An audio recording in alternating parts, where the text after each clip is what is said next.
Doy agradecimiento al Señor porque el Señor está poniendo cada vez más fuerte en nuestro corazón realmente el alimento espiritual que Él quiere que suministremos.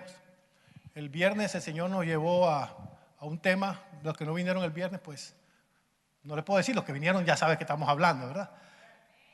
Acerca de que fuimos nacidos para vencer. Nacimos para vencer. El Señor nos colocó aquí para vencer. Y dimos todas las pautas necesarias bíblicas, el cual confirma que nosotros tenemos que saber quiénes somos en Cristo. Pero hay un enemigo que está muy empeñado en robarnos ese concepto, en vendernos una imagen diferente. Porque a veces nuestra vida pues, ha estado con ciertas experiencias no muy agradables. No nos ha ido bien en algunos aspectos de la vida, algunas personas en lo económico, en su relación, con su esposa, con sus hijos, en fin, con otras personas. Y miden su éxito en base a las relaciones. Pero déjame decirte que la Biblia dice que somos más que vencedores. Dios nos colocó en esta tierra con propósitos. Independientemente de lo que haya sucedido en nuestro pasado, hay un futuro glorioso para nosotros. Amén. Así que el día de salvación es hoy. De igual manera, el Señor, esa misma línea, desenmascarando al diablo, porque realmente el Señor no quiere que ignoremos sus maquinaciones. Porque el enemigo, él vino a hurtar, matar y destruir. Pero lo que nos importa a nosotros es que el Señor vino a darnos vida y vida en abundancia. Amén. Y el tema que ustedes tienen ahí en su boletín, el handout, tiene que ver no es lo mismo, pero la línea de desenmascarar al enemigo, que es la clave para la verdadera liberación. Porque a veces hay un concepto muy equivocado de lo que es la liberación. Entendiendo que nosotros como cristianos, pues el Señor cuando llega a nuestra existencia, dice la palabra que conoceremos la verdad y la verdad nos hace libres. Donde está el Espíritu Santo no puede estar el demonio. El cristiano no puede estar endemoniado. Pero hay ciertas influencias, ciertas ataduras que todavía maneja el cristiano. Y eso lo hace por el libre albedrío que aún guardamos como humanos, los seres humanos. Perdonen la redundancia. Cuando nosotros somos cristianos, pero aún practicamos ciertas cosas, porque dice la palabra que de nuestra propia concupiscencia salen los celos, las contiendas, tantas cosas tan feas que salen de nuestra propia concupiscencia. Pero el punto es que siempre le estamos echando la culpa al diablo, ¿verdad? Pero describiéndole de una forma es, perdonen la comparación, pero hay como esas personas, esas parejas, esos matrimonios del cual digamos que la mujer es infiel y le abre la puerta trasera a su amante cuando su esposo no está. De igual manera es la relación con el Señor. Nosotros le pertenecemos al Señor, tenemos una relación personal con el Señor. El Señor es el dueño de nuestro corazón. Pero cuando a veces somos infieles al Señor, le abrimos la puerta al enemigo. Entonces no es que el enemigo estemos endemoniados, estemos poseídos, sino que de alguna manera intencionalmente o voluntariamente le hemos abierto la puerta al amante de nuestras almas, que es el diablo. Entonces, por eso vienen ciertas condiciones, ciertas situaciones que se dan en el ambiente cristiano y todos se lo atribuimos al diablo, pero está en nosotros el rechazar o nosotros ser libres de toda influencia, de toda contaminación. Amén. Entonces no estamos hablando de que estemos poseídos ni endemoniados, por una razón más que válida, y es que la que yo quiero establecer hoy.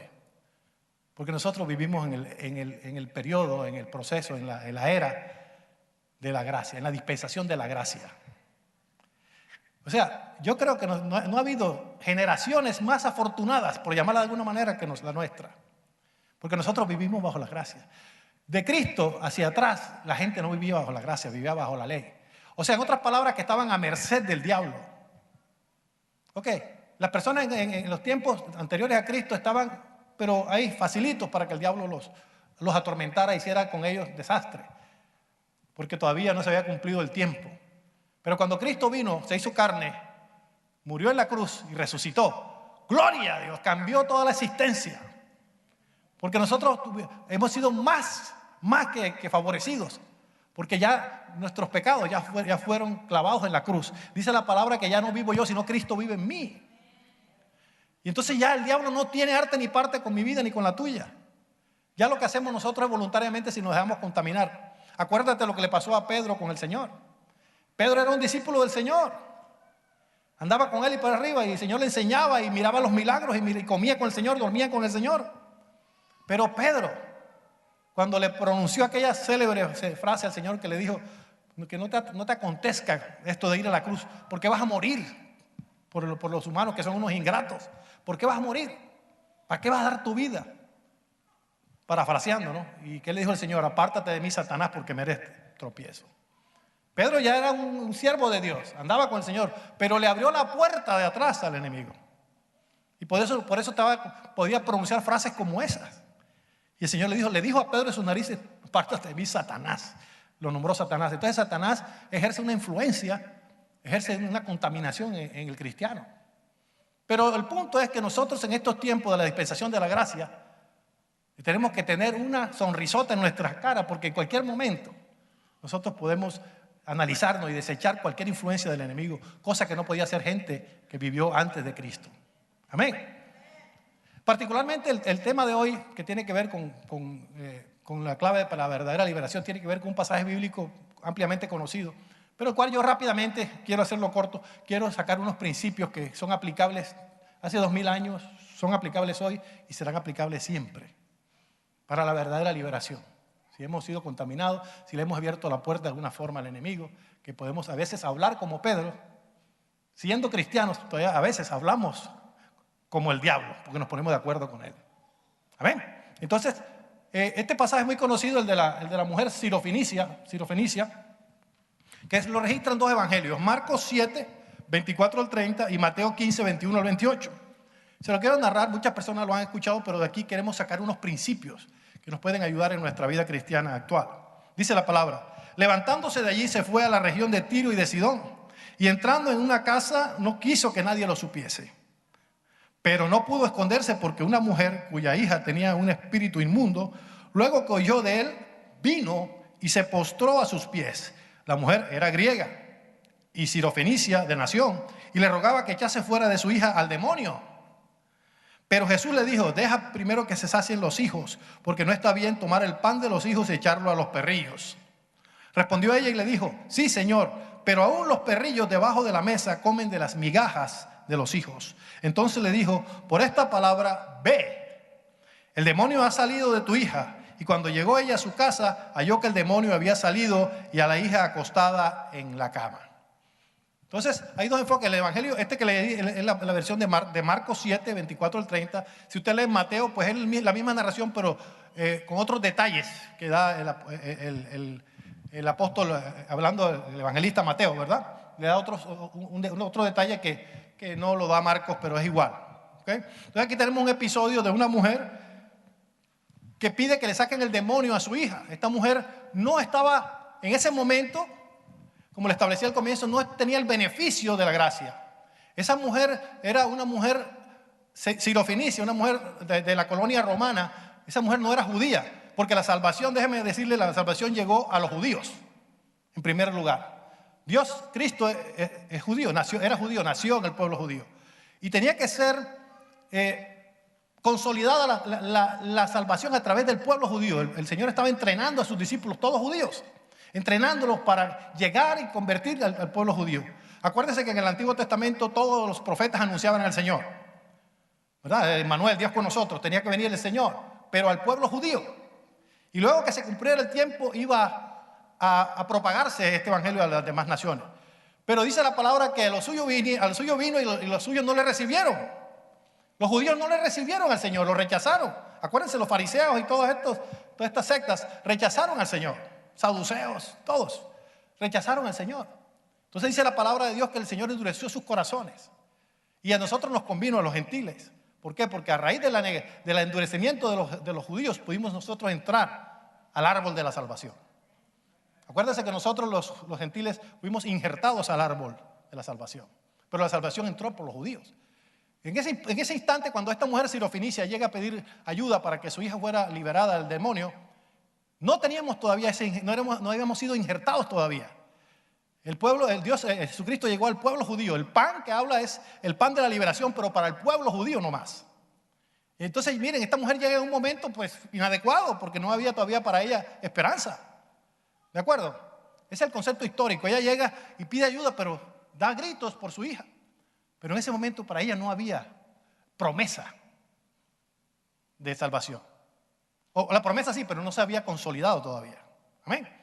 Entonces quiero, para irnos rápidamente a agarrar la idea.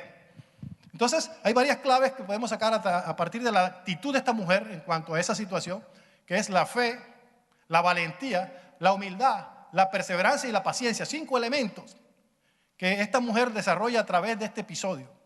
Fe, valentía, humildad, paciencia y perseverancia. Amén. Entonces vamos a ver el primer principio, las claves para conseguir la verdadera liberación, porque se trata no solo de nuestros hijos, en este caso en particular de la hija de esta mujer, pero hoy en día pues tenemos nosotros que mirar cómo está la juventud.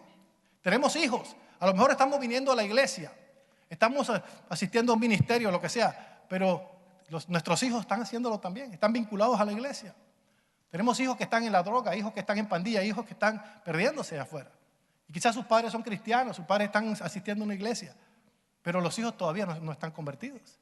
Entonces es necesario que nosotros apliquemos este principio para nuestros hijos hoy en día. Y es necesario, hermanos, que no perdamos más tiempo. Porque nuestra responsabilidad son nuestros hijos. Dice la palabra de Dios en los Salmos que herencia de Jehová son los hijos, frutos del vientre de la madre. Dice que son como aljabas, como flechas en sus manos.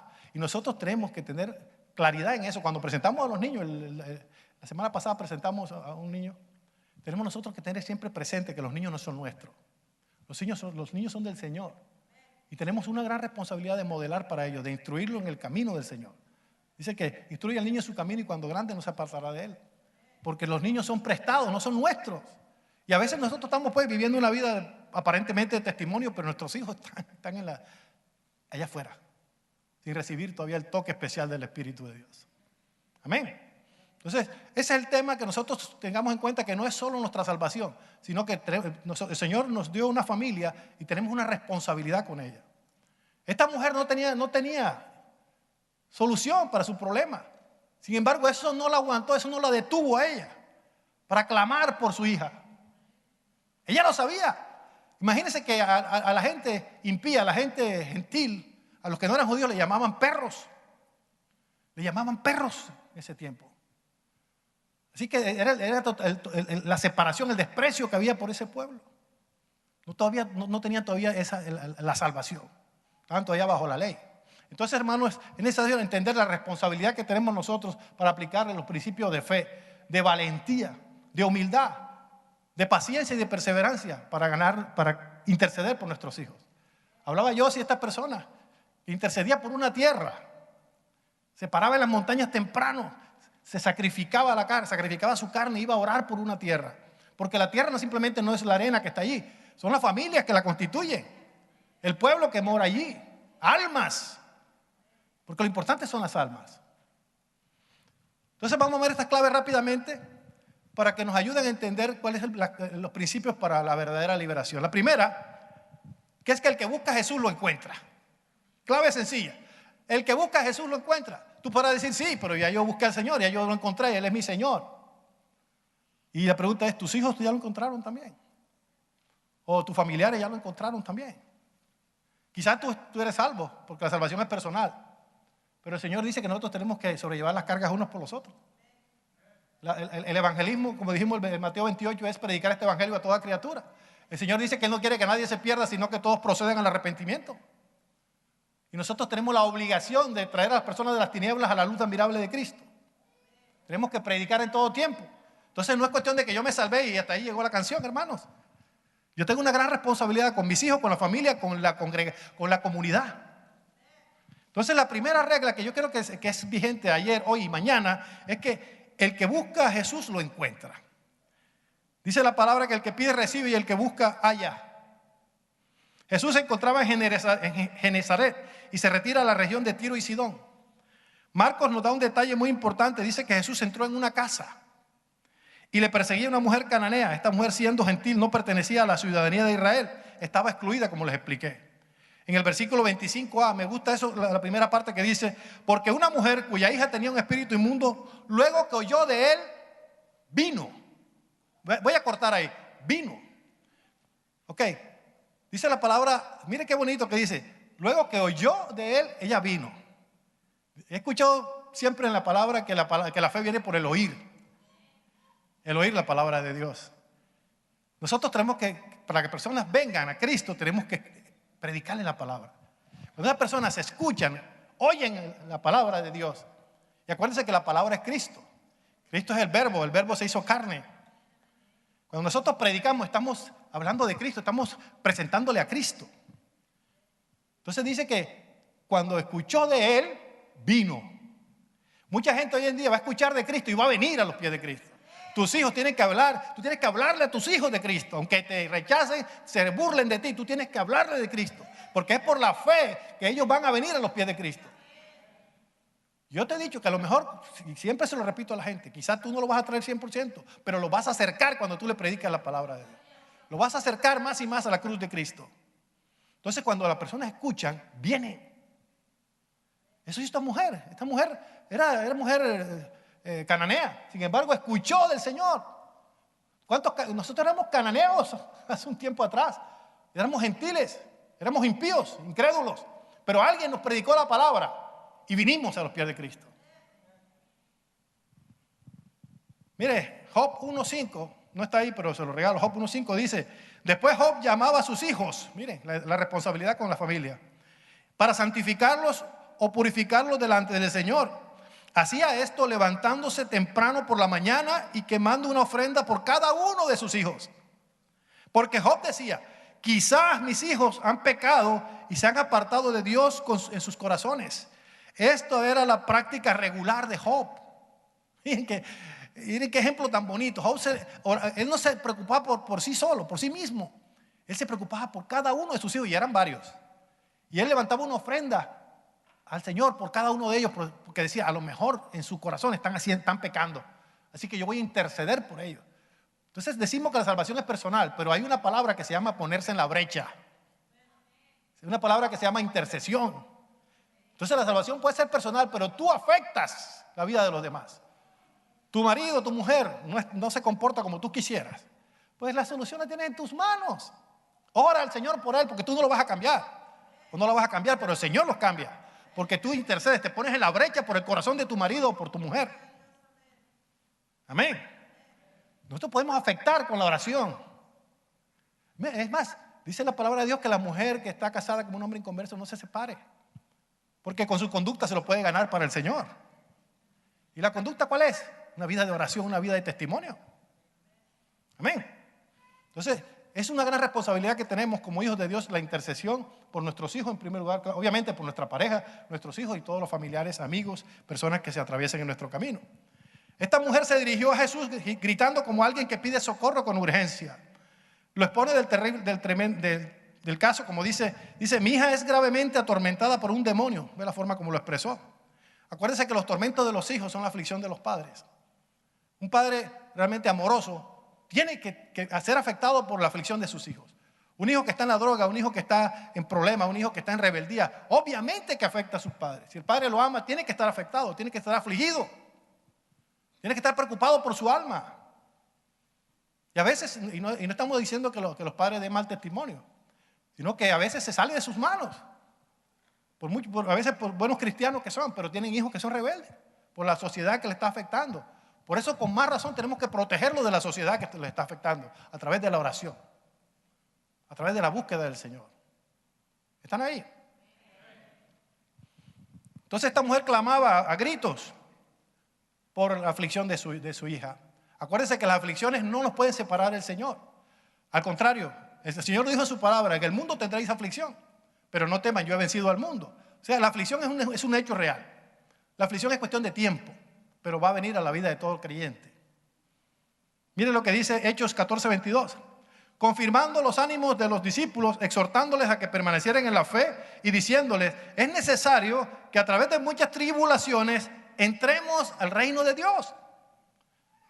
Por las tribulaciones es el camino, es el hallway, es el pasadizo, la puerta para ir al reino de Dios, las aflicciones y las tribulaciones. Así que nadie se puede escapar de las aflicciones. Esta mujer llega con fe y reverencia. Pidió compasión. Señor, hijo de David, ten compasión de mí. Ella pide compasión. No tiene otra cosa que ofrecer, no tiene nada más que pedir, porque ella sabe que no tiene derecho. Dice: a nosotros nos llaman hasta perros, nos llaman. ¿Con qué cara voy a pedir yo? Pero yo lo que quiero pedir es compasión, misericordia. Y esa es la gracia que yo quiero hablar. Porque nosotros no tenemos derecho a nada. Nacimos muertos en delitos y pecados. Pero en su misericordia, en su gracia, Dios nos rescató. Murió por nuestros pecados. Dice Juan 3:16 que de tal manera amó Dios al mundo que dio a su Hijo unigénito, para que todo aquel que en Él cree no se pierda, mas tenga vida eterna. Es cuestión de creer nomás. Él lo hizo todo por nosotros sin merecerlo. Él decidió dejar el trono de gloria, venir a ser ese hombre, a sufrir aflicciones, a sufrir quebrantos por cada uno de nosotros. En cambio, miren, hay dos actitudes, le decía yo, la fe, la valentía de esta mujer y la humillación de esta mujer, la humildad. Mire qué contraste con los fariseos de ese tiempo, que era el pueblo de Dios. Esos sí tenían derecho, porque Dios vino a lo suyo, ¿correcto? Dios vino a los fariseos, a los judíos, y los fariseos eran judíos. Y miren la actitud de ella comparada con el fariseo que está en Lucas 18, 11 al 12. Dice, el fariseo puesto en pie oraba consigo mismo de esta manera: Dios, te doy gracias porque no soy como estos hombres, ladrones, injustos, adúlteros, ni aun como estos publicanos. Ayuno 2 veces a la semana, doy diezmo de todo lo que gano. Este era un hombre altivo. La humildad no era parte de su personalidad. Y déjame decirte que Dios mira de lejos al altivo. Él rechaza al altivo. Y eso fue la causa principal del lanzamiento de Satanás de allá del cielo. Su altivez, su orgullo, su arrogancia, su vanagloria. Entonces, miren esa actitud. La humildad es necesaria para llegar a la presencia de Dios. El que busca al Señor lo encuentra, pero con humildad. No porque yo soy más bonito, porque soy más alto, más bajo, más gordito, más estudiado. No, hermano, no hay ningún mérito para llegar a los pies de Cristo. Los méritos son de Él. Entonces yo tengo que reconocer que yo me tengo que humillar, no porque yo haya hecho nada para merecerlo, sino que yo puedo llegar confiadamente al trono de la gracia para alcanzar misericordia y gracia para el oportuno socorro por lo que Él hizo, no por mí. Amén. Porque yo no he hecho nada, sino pecar, pecar, pecar y pecar y pecar. Desde que nací con esa programación. Pero por Él yo puedo entrar confiadamente. Entonces yo tengo que entrar con humildad, no como el fariseo, reconociendo que yo soy lo máximo y por eso yo voy a llegar. Mire, tenemos que llegar humildemente porque el Señor lo dice. Mire lo que dice Juan 6:37, lo tienen allí. Dice, todo lo que el Padre me da, vendrá a mí. Y al que a mí viene, no le echo fuera. Mire, podemos llegar confiados. Podemos llegar a la presencia de Dios y Él no nos va a rechazar. Y miren, lo felicito por estar aquí. ¿Sabe por qué? Porque ustedes, el Padre fue el que los trajo. La gente cree que por mérito propio yo creo en el Señor porque me puse a leer un libro y no sé qué. Vea, usted está aquí porque el Espíritu Santo lo convenció. Él nos convence de pecado, de justicia y juicio. Y la fe es un don de Dios, no por obras para que nadie se gloríe. Todos los que estamos aquí hemos tenido el gran regalo de la fe que nos regaló el Espíritu Santo. Porque dice que a cada uno le es dada la medida de fe, le es repartida la medida de fe. Y si creemos no es por nuestros méritos, sino por Él. Aún para creer fue un regalo del Señor. Porque la fe es un don de Dios. Entonces mire todas las deudas de gratitud que tenemos con el Señor. Es el proceso de la liberación, cuando nosotros reconocemos que no es por nuestra fuerza, sino por la fuerza de Él. Y que podemos por esa fuerza de Él llegar confiadamente en todo momento a la presencia de Él. Que Él no nos rechaza. Amén. Entonces, primer principio, tener esa seguridad como hijos de Dios. Por eso desde el viernes el Señor nos está diciendo, tú eres un vencedor, una vencedora, más que vencedores. Llegar a la presencia de Dios en todo momento. Porque Él lo logró, Él abrió la puerta, Él rompió el velo, consumado es. Vamos para adentro, dice Él. No hay impedimento, tienes el pasaporte para entrar al trono del Señor. Entonces, el que busca a Jesús lo encuentra, simplemente es cuestión de decisión. ¿Okay? Segundo, cuando lo encuentres, si es que ya lo encontraste, o si no lo has encontrado, pues va a pasar eso, pues adóralo. Entonces a veces encontramos al Señor a pedir. Ahí está el Señor a pedir. Vamos a pedir, Señor, que necesito esto, que necesito lo otro, que necesito esto, que necesito lo otro. El Señor te dice, adórame. Yo busco adoradores que me adoren en espíritu y en verdad. Yo no estoy buscando pedidores. Yo no estoy buscando pedidores, el Señor busca adoradores, no pedidores. Amén. Entonces es necesario, hermanos, claro que tenemos que pedir al Señor, pero no es la prioridad. Nuestra prioridad es adorarle a Él. Dice aquí el versículo que estamos hablando de la sirofenicia, dice, y se postró a sus pies. Eso es adoración. Ella vino, escuchó, vino, se postró a sus pies. Nosotros tenemos que postrarnos a los pies del Señor en adoración. Dice la palabra de Juan 4:23, mas la hora viene y ahora es cuando los verdaderos adoradores adorarán al Padre en espíritu y verdad, porque también el Padre tales adoradores busca que le adoren. A mí esto de Yossi, de lo que habló mi esposa, eso es del Señor, definitivamente. Nosotros tenemos que adorar al Señor, ¿sabes? Hay en el año 2 días en el cual no se puede adorar al Señor, ¿sabías? No sabías que todos los días no se puede adorar al Señor. Eso es algo, una revelación gratis para la iglesia sobre la roca. Hay 2 días en el año que no se puede adorar al Señor, prohibido. Uno es el ayer y el otro es el mañana. Tú no puedes adorar al Señor ayer, ya pasó, ya qué vas a hacer, ya pasó, no lo adoraste, perdiste el tiempo. Y el mañana, porque tú no sabes si vas a amanecer vivo, a lo mejor naciste, vas a amanecer con la pata tesa. El ayer y el mañana no podemos adorar al Señor. El día de adoración para el Señor es hoy. Así que no dejes para mañana lo que puedes hacer hoy. Adórale. No hay otra fecha. Amén. Hermano, la adoración es el punto neurálgico de la Biblia. La Biblia, por toda su trayectoria, desde Génesis hasta Apocalipsis, aparte de Cristo, está hablando de adoración. Fue el concepto en el huerto del Edén, el problema con la serpiente fue que le quitaran la mirada a la adoración, que dejaran de adorar al Señor, desobedeciéndole. Abraham, Isaac y Jacob construyeron altares de adoración al Señor. Ese era el ejemplo que dieron a su familia. Moisés recibió las instrucciones del tabernáculo para ver cómo se construía el lugar de adoración al Señor, con sus medidas y todo. El Señor le dio las instrucciones cómo adorarle. Amén. Y déjame decirte que el tabernáculo es símbolo o es figura de nosotros. Dice que el atrio, el lugar santo y el lugar santísimo, cuerpo, alma y espíritu, son las 3 similitudes. Tenemos que adorar al Señor con todo nuestro corazón, con nuestra fuerza, con nuestra mente, con todo lo nuestro. Ese es el tabernáculo. Somos ahora mismo templo del Espíritu Santo. Esa es la palabra de Dios, que ignoráis que sois templo del Espíritu Santo y el Espíritu de Dios mora en vosotros. Amén. Ese es el tabernáculo del Señor. Un centro de adoración al Señor. Entonces toda la Biblia es así. Si te trasladas a Apocalipsis, mira el Apocalipsis.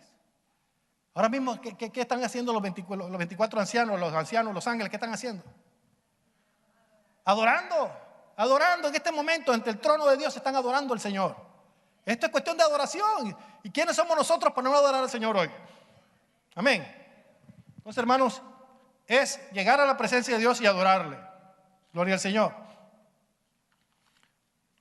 Seguimos. Dice Lucas 19:46, diciéndoles, escrito está, mi casa es casa de oración, mas vosotros la habéis convertido en cueva de ladrones. Entonces estamos diseñados para ser casa de oración. Es el principio de la adoración, la oración. Entonces, después de haber encontrado al Señor y adorarle, espero que se esté cumpliendo eso, pasamos al siguiente principio clave, que es que aunque no te traten bien, adorando, perseverando, persevera porque triunfarás. Aunque no te traten bien, persevera porque triunfarás. Muchas personas llegan aquí porque no la saludó el ujier o el pastor, o como le pasó ahorita con mi esposa, que estaba ahí mirándome, yo mirando para otro lado. A veces uno se distrae, hermano. Está uno mirando allá, yo estaba mirando cómo el hermano Oliver cuadraba todo y mi esposa aquí esperando que yo le ayudara. Porque uno es humano, se distrae. Correcto. Y a veces personas que son tan susceptibles, tan sensibles, que alguien estaba distraído, no lo saludó y dice, ya fíjate, esta iglesia como son, no me saludan. Llega uno, qué grosero. Mejor me voy para allá donde vengo, que ya lo sacaron peor por la puerta de atrás, pero así son. Amén. Entonces nosotros tenemos que ser maduros, hermano. Maduros. Me gusta mucho la comparación del termómetro con el termostato, ¿verdad? El termómetro es un aparato que mide la temperatura y se la pasa diciendo, ¿está frío? Está calor. ¿Está caliente? ¿Está frío? Está caliente. ¿Está frío? Está caliente. Eso es todo lo que hace el termómetro. Pero el termostato dice, ¿está frío? ¿Está caliente? Yo voy a hacer algo, porque está muy caliente. Vamos a corregir la temperatura. Vamos a meterle más aire acondicionado para que se enfríe, porque está muy caliente. O está muy caliente, vamos a esperar que se enfríe. Hace algo. No simplemente dice lo malo o lo bueno. Esta iglesia está fría, está caliente. Aquí se mueve, no se mueve. Pero hace algo. Somos parte de la iglesia. Estamos llamados a edificar el cuerpo de Cristo. Tenemos que hacer algo al respecto. ¿Qué vamos a hacer? Si no te gusta la temperatura de la iglesia, pues colabora para que se ponga como tú la quieres.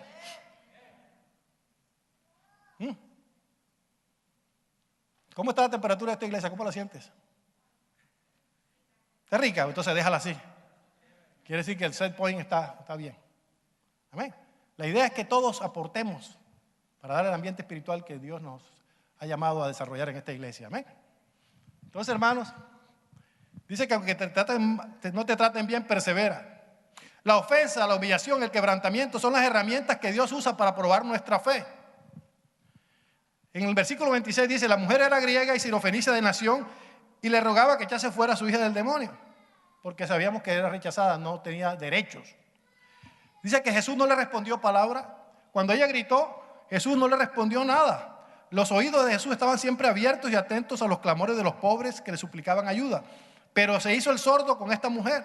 Así que ella no pudo conseguir nada al principio, ni respuesta. Pero sin embargo no se agüitó. Ella siguió. Dice que no toda oración aceptada es contestada inmediatamente. A veces parece que Dios no hace caso de las oraciones de los suyos, pero Dios sí oye, solo que es en el tiempo de Él. Miren lo que dice 1 Pedro 3:12. Porque los ojos del Señor están sobre los justos y sus oídos atentos a sus oraciones, pero el rostro del Señor está contra aquellos que hacen el mal.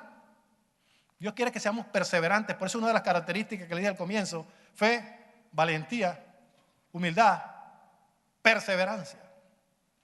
Perseverancia. El que persevera alcanza. Dice la palabra en varias ocasiones, el que persevera alcanza.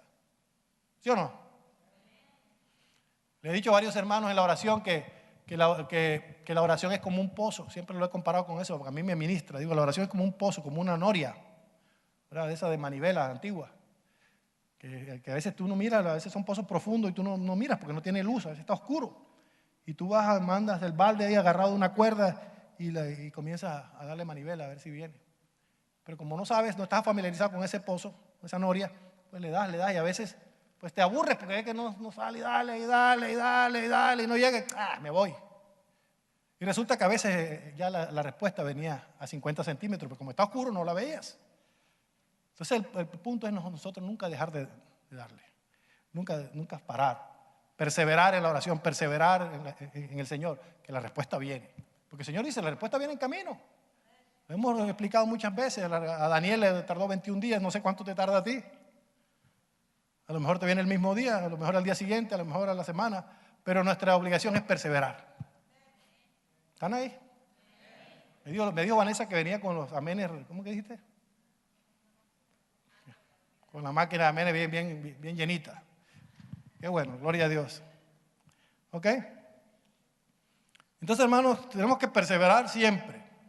Dice Efesios, dice el versículo 27, pero Jesús le dijo, deja primero que se sacien los hijos, porque no está bien tomar el pan de los hijos y echarlo a los perrillos. Pero esta mujer siguió perseverando en su humildad. Dice la palabra en Mateo 23:12, porque el que se enaltece será humillado y el que se humilla será enaltecido. Recordemos que todavía Cristo no había sido crucificado, no se había cumplido el plan de redención, no se había iniciado la dispensación de la gracia. Y dice Efesios 2:12, ahí lo confirma. Al que le gusta comprobarlo con la palabra, ahí está lo que dice la Escritura. Dice, en aquel tiempo, estabais sin Cristo, alejados de la ciudadanía de Israel. Mire, ahí lo dice claramente. Alejados de la ciudadanía de Israel y ajenos a los pactos de la promesa. O sea, la promesa era para los judíos y nosotros estábamos alejados, ajenos a los pactos de la promesa, sin esperanza y sin Dios en el mundo. Miren la condición tan fea que estaba esa muchacha, esa señora con su hija. No estaba en el pacto, no estaba en la promesa para ella, no tenía Dios. Dios no era para ella en cuanto a pactos, pero sabemos que todos somos criaturas de Dios, pero cuando le recibimos nos convertimos en hijos de Dios. Amén. Pero esa humildad movió el corazón de Dios. ¿Saben una cosa?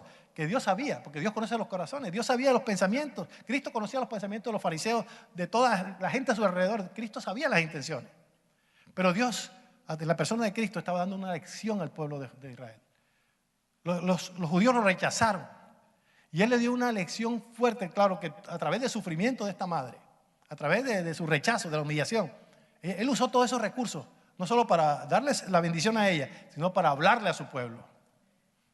Amén.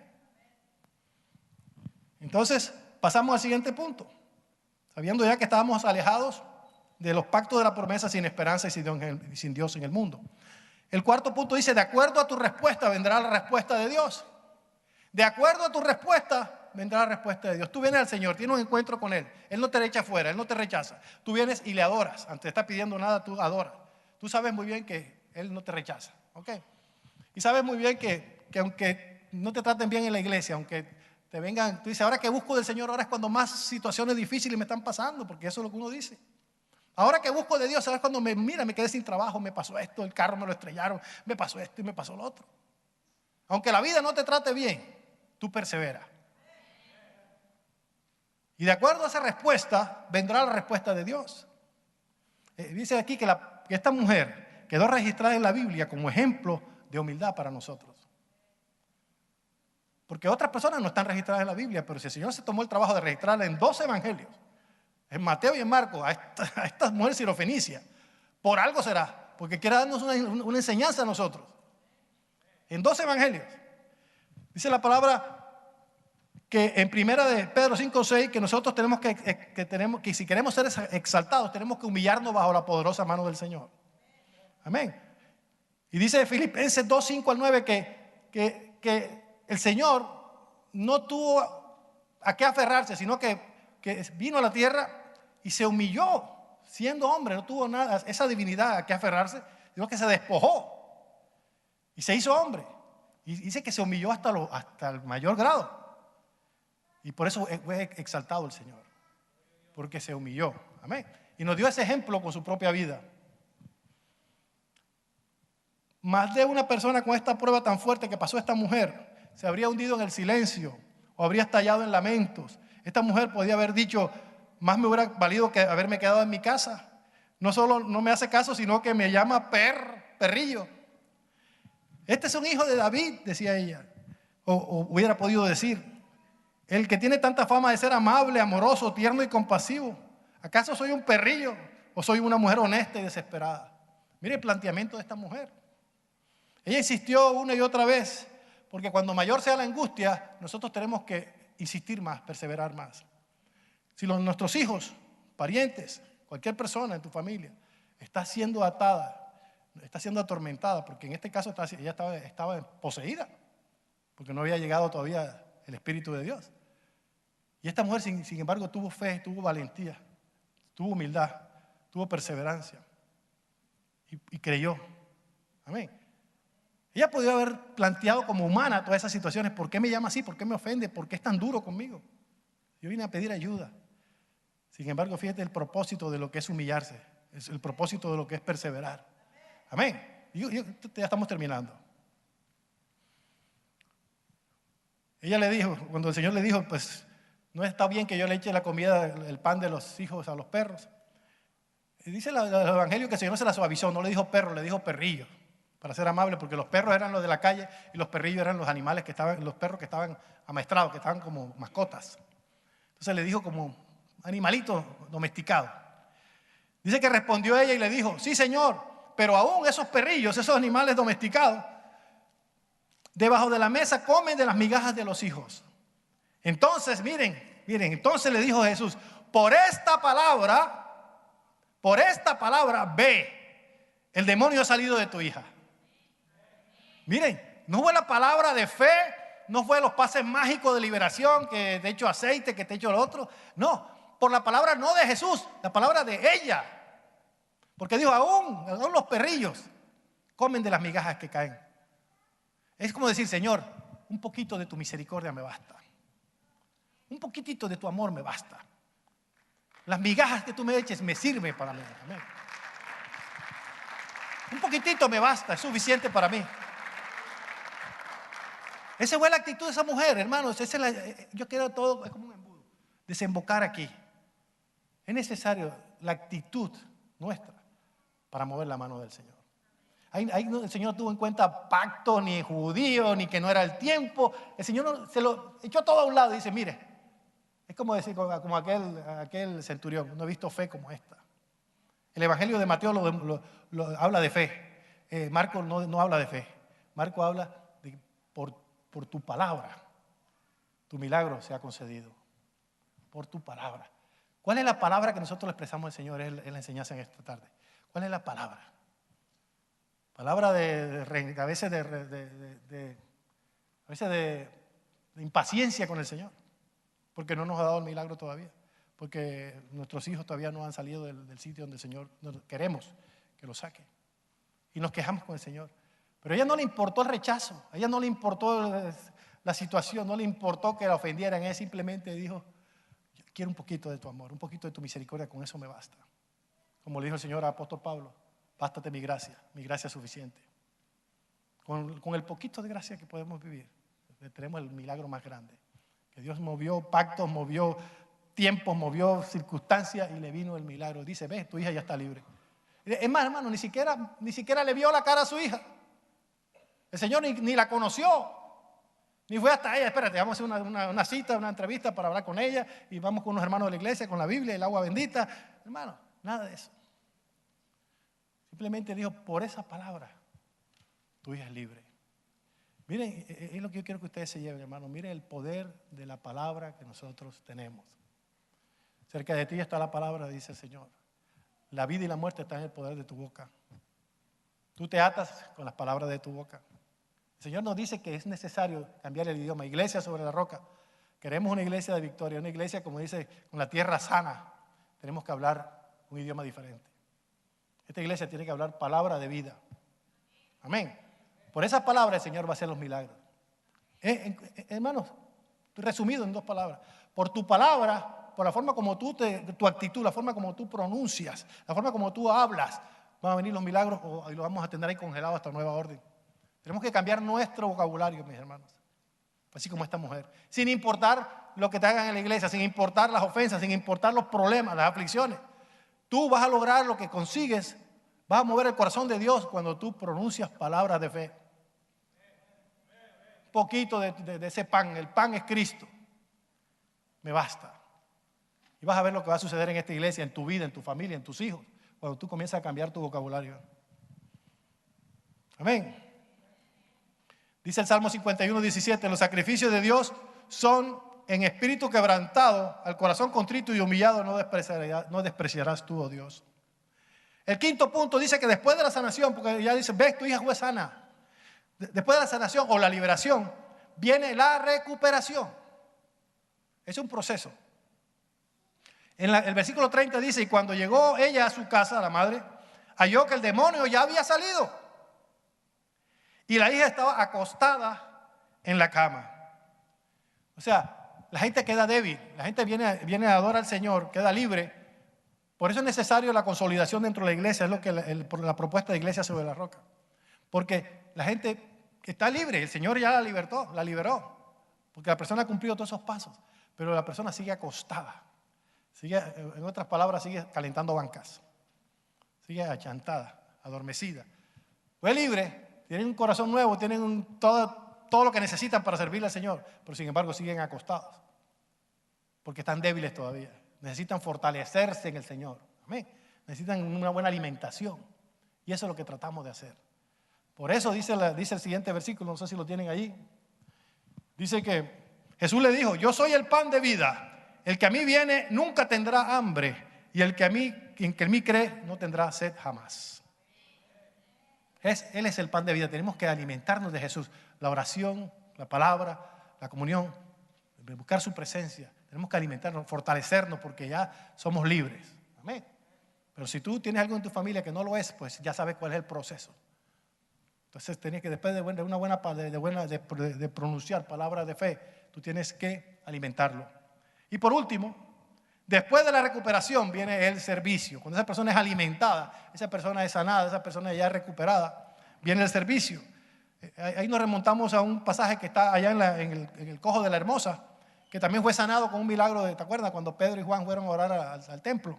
En Hechos 3, del 8 al 9, dice: y saltando, se puso en pie y anduvo. O sea, después de su milagro, se puso en pie y anduvo, y entró con ellos en el templo, andando y saltando y alabando a Dios. Y todo el pueblo lo vio andar y alabar a Dios. En la Escritura, andar es caminar en los caminos del Señor, trabajar para el Señor, alabando al Señor con nuestro trabajo. Ya no estamos más acostados, tira tu camilla, le dijo al Señor, ya deja eso, tíralo. Ya no eres más un postrado, no eres más un hándicap, tú eres un vencedor o una vencedora. Amén. El proceso es recuperarte con la palabra de Dios, el pan de vida, pero luego tú tienes que dar testimonio, moverte, andar, caminar, saltar de alegría. Eso se llama el testimonio. ¿Por qué? Porque la gente mira el proceso, la gente sabe, nuestra familia. Por eso dice por ahí, y se lo repito siempre a mis hermanos, que es mejor predicar con la boca cerrada. Se predica Señor Jesucristo en todo tiempo y solo cuando sea necesario abre tu boca. ¿Por qué? Porque la gente está mirando, tus familiares miran el cambio. Porque siempre que haces algo indebido, lo primero que dicen es, ¿y eso qué es cristiano? ¿Y eso qué es cristiano? ¿Y eso qué es cristiano? Mira que tiene tanto tiempo en la iglesia. ¿Y eso qué es esto? Es lo primero que te miran es lo negativo. Pero en el Señor tenemos nosotros que dar testimonio. Dice la palabra que somos cartas leídas. Tenemos que reflejar siempre a Cristo. Tenemos que glorificar a Cristo a través de nuestros actos. Amén. Entonces, luego que ya eres libre, que te alimentas, tienes que comenzar a caminar, a andar en alegría, en gozo. Regocijados siempre, dice el apóstol Pablo. Amén. Otra vez digo regocijados. Amén. La gente tiene que ver que hay un cambio de actitud en nosotros. La gente tiene que entender que nosotros somos personas que el Señor ha hecho un cambio, que ha operado un cambio en nosotros, que está dentro de nosotros y eso debe producir un efecto. Amén. Bueno, hermanos, imitemos el ejemplo de esta mujer con fe, valentía, humildad, perseverancia y paciencia. Ponte de pie, ya nos vamos. Yo no sé si lo hice, pues traté de sintetizar estos principios rápidos, pero lo importante es que te los lleves y que comiences a aplicarlo en tu propia vida. Hay mucha responsabilidad, hermano. El día de adoración es hoy. Yo no digo que hoy te vas a venir acá a adorar al Señor. Lo tienes que hacer tú. No sé cuándo. Si lo quieres hacer ahora, lo quieres hacer en tu casa. Pero el día de adoración es hoy. El ayer ya pasó, el mañana quién sabe. Pero tenemos que adorar hoy.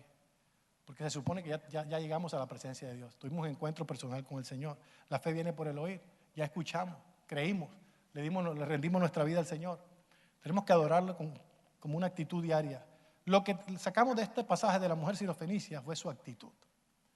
Esa mujer todavía no tenía la promesa y sin embargo la obtuvo. Mucho más nosotros que vivimos bajo la gracia. Mucho más nosotros tenemos ventaja sobre ella porque ya no hay nada que impida. Las promesas sí son nuestras. Las promesas son en Él sí, en Él amén. Por medio de nosotros para gloria de su nombre. O sea que tenemos una ventaja tremenda. Yo le decía a la gente hoy en el discipulado, nunca ha habido tanto privilegio para la raza humana como lo ha habido en la dispensación de la gracia. Nunca ha habido tanta bendición, tanto regalo, tanta ventaja como la que nosotros tenemos. Imagínense que el primer beneficio cuando Cristo murió fue que nos dio a su Espíritu Santo que no lo tenía nadie. El Espíritu Santo antes le hablaba a ciertos profetas, uno por uno le agarraba a un Isaías, a un Jeremías, a un Ezequiel, ahí para hablarle de alguna manera al pueblo. Pero nosotros no tenemos que recibir de nadie, nosotros tenemos dentro de nosotros al Espíritu Santo, que nos revela lo que está en Cristo, en el Señor, nos revela nuestro corazón. Tenemos instrucciones directas de Dios. ¿Qué pueblo ha tenido esas ventajas? No el pueblo cristiano de estas generaciones.